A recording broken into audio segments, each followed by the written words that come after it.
Okay guys, now I'm going to show you what eighth notes look like and what they sound like. Here we've got our quarter notes.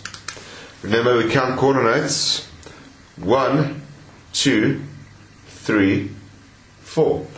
Each quarter note value gets one count.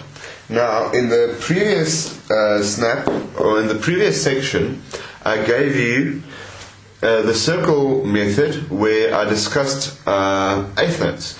Now remember, when we go to eighth notes, we divide the value of a quarter note into two equal parts. So what happens is we divide it into two equal parts, and those two parts are represented by these two eighth notes. Now if we add these two eighth notes together, we get the value of a quarter note. You have seen this pattern before, and I'm sure you're getting used to this by now. So for each quarter note value, there are two eighth note values. Now, there are 4 quarter notes, and if each one gets two eighth note values, 2 times 4 is 8.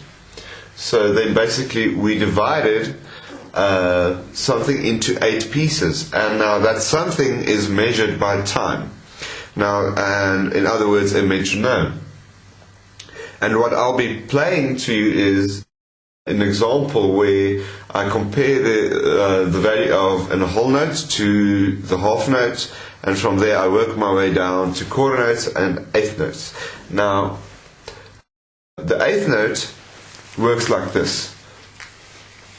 I'm going to write it down equally, or try my best to do it. If we write down two eighth note values for each quarter note value,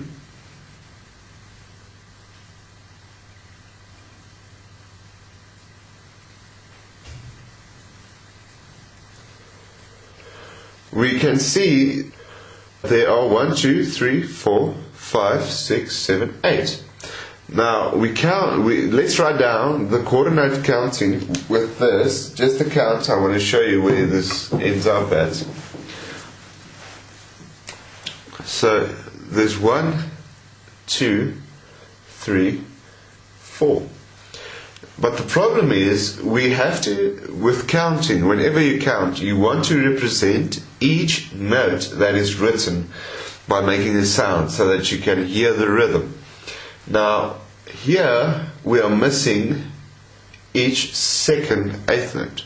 Now, how we count eighth notes, we count it like this: 1 and. Now, the and is represented by a cross.